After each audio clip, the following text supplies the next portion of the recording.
Hey everyone, and welcome to the first episode of Gaming Horrors. In this series, we'll be taking a look at various gaming phenomenons, creepypastas, and some pretty scary stuff in gaming. I'll be kicking this series off by starting to take a look at a Minecraft creepypasta titled The Secret of Minecraft.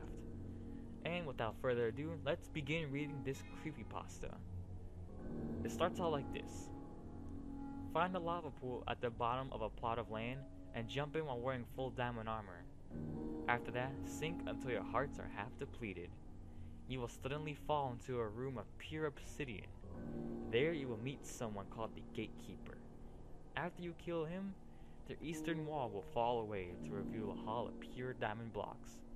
After walking for about a minute or so, you will enter a gigantic cavern of glowstone. There you will meet the final boss, a creature so otherworldly that it cannot be described in normal words. If you manage to kill him, a door will appear opposite the Hall of Diamond. It leads to the opposite of the Nether, but after entering you'll find it's only much, much worse. Here, the true game of Minecraft begins.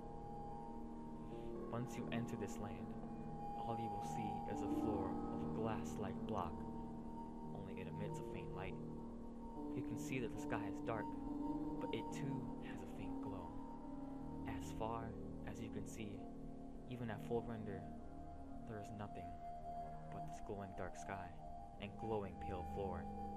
Then, you suddenly realize that a strange noise is sounding, one that must have gone unnoticed as it hadn't stopped since you entered this world. It sounds familiar, but you know without a single second guess that you have never heard it before, and you feel you will hear nothing but. The glow becomes darker. As the non-existent sun starts to set, the strange noise gets more poignant, almost shrill, almost extrasensory in its depth. Stars begin to appear in the sky, but they are not the typical square blocks that populate Minecraft so thickly. Instead, they are perfect spheres. They seem to have a resolution so high that it seems they are created by some sort of god. They started to sway through the sky in rhythm of the blank noise, rising and falling. At this point, my game started to lag, unable to render this distance of perfection. I tried to turn down my render distance, but at the first touch of the button, my screen was filled with otherworldly faces, pale, gray, contorting faces against an opaque white fog. They changed with each frame, which at the point was at approximately 1 frame per second. I couldn't figure out what was happening, so I opened Task Manager and shut down Minecraft.exe. When I restarted my game minutes later, the Minecraft message in the home screen read, "Don't you ever stop the cloud." The yellow letters crept up until almost the entire window was filled, but I still managed to make it to the world selection. To my surprise, the world was only half a megabyte large. Once I clicked it, over a minute of loading screens popped up, but they all read, "Loading the cloud," or "Rendering the cloud." When this otherworldly place finally loaded, it was again this supposed nighttime of dancing circles and shrill noise. I decided to explore. As I walked, nothing changed. For over 20 minutes, I just held down the W key and watched as nothing changed except the lightly luminescent floor. I failed to notice the most gradual change of all. The sound had been slowly becoming melodic, or should I say, unmelodic. I've often read about the tritone, the devil's note, the main basis of all the metal music I listen to, but this was different. I could feel my nerves tingling as it played. Before I could even think about what this kind of music this was, I saw a cloud in the distance. As I walked, it grew larger and larger and larger. Remembering that this wall of cloud was what had frozen my game before, I expected the same strangely detailed grinning faces that had covered my screen. But once I was right up against it all, I saw was the same block formation as that notch called faces. I saw the faces of skeletons and zombies and creepers. Even though they had the resolution of many years gone by, they seemed to portray an emotion. I could see tears falling from them, as small as a single pixel. They trickled from these blocky faces. reminded me of the mausoleum where my aunt was buried. I decided to do what the game was meant for. I chipped away at the face of a creeper. I had no pick, no shovel, no axe. In fact, my entire inventory had been lost. I didn't know why, but it seemed that I was too far into the mystery to turn back. As I picked away, the face shed more tears. The godlike stars still fell and rose to the haunting, demonic music. That's when I broke through and a vast explosion of raping fire spewed from the opening. I backed away as fast as I could, expecting to die, but I had a full health bar. In fact, the fire had done nothing to me. I stepped nearer, nothing. I stepped into the fires, a sound unusually realistic resonated, and I knew my flesh was burning. It made no difference. My health was fine, so I stepped into a 1x2 hall that housed a flame. I walked down this hall, only seeing the flame and hearing the sound of my flesh burning. Then a voice arose. It was deep. It was the sound that the demonic gods of our dreams seemed to speak in. It said, "This is your scourge. This is your passion. This is the purification."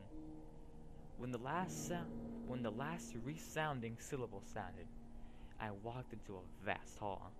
It was like the Nether, but it was more beautiful, almost dystopian. Fire still burned, lava still fell, but in cascading geometric shapes that seemed to complete the world. I saw other people too, the same low definition versions of myself that I had not seen in so long. But I also saw horrors, creepers, zombies, and skeletons, all changed, all in bondage, weeping, crying, being tortured for fun. I saw them tied to a table, their entrails being torn out with picks as the people laughed. Their hissing and growls were now replaced by terrified shrieks and cries. All the spilled blood could be seen so clearly. It was like watching it flow from my own face. I could see the anatomy of these creatures as clearly as they would have been in some grotesque biology textbook. A human looked over to me, walked away from the zombie he was bludgeoning, looked me in the eyes and said, "Prepare for your hell." He hit me and my heart fell. I ran, not knowing why I was the enemy.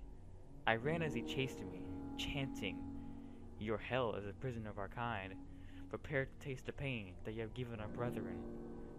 As I ran, the haunting music still played, but I could hear myself, not the sound of my burning flesh, not my heavy breath, but I heard myself hiss. I ran and ran and ran as the chants chased me, until it faded away. I was in a small room. Fire outside illuminated it, but it was still filled with a dense darkness. I heard the same demonic voice say, "You have become yourself. Your disguise of humanity's skin has burned away.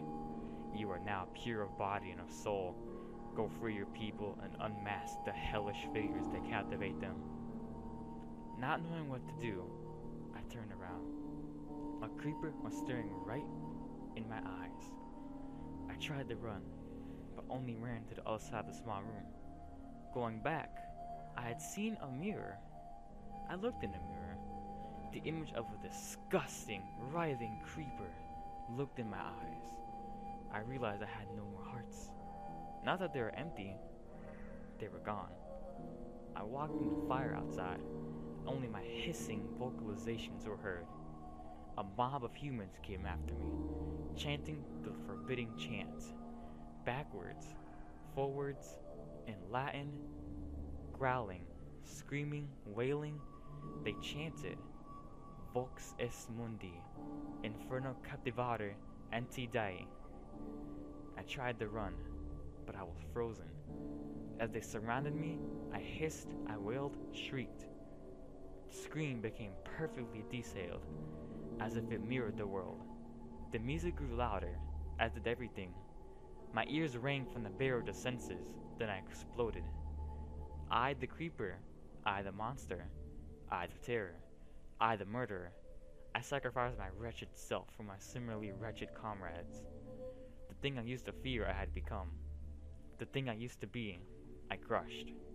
I had become the savior of the deadly walking terrors that plagued the world. My world, the hell of my former kind, the earth, the captivating prison that entertains us with this seemingly endless landscape. Released from the hell, I finally reached my true form, the monster, the thing that chases the prisoners from their gilded cell, the savior. The screen was blank. All I heard was the hissing and growling of the terrors. I understood what they said. They worshipped me. The sound continued.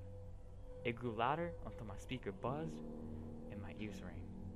I tried to turn it off. Nothing happened. I cowered, I cried, I fell in the corner. All I could do was contemplate what this meant. I felt as if I was the one who was trapped in this earthly cage. I thought about suicide, finding this other world of terrors, but it quickly passed. I gathered myself, touched the computer, and continued with my life, the hissing and shrieking still sounding. Even as I write this, I feel my praise coming from my grotesque dungeon masters. Woof. And that is the end of this creepypasta. If you would like to read this pasta for yourself, I've put a link to it in the description below. Another thing I'd like to let you know of. If there's any creepypasta you want me to read, just let me know. Personal message me, write it in the comments below. Or if you want me to, tell you what I thought about the creepypasta in future videos or whatnot, just let me know about that too. Thanks for watching. If you like this video, like, comment, and subscribe for future content. And I hope your rest of your day or evening goes well for you. This is jayofshadows signing out.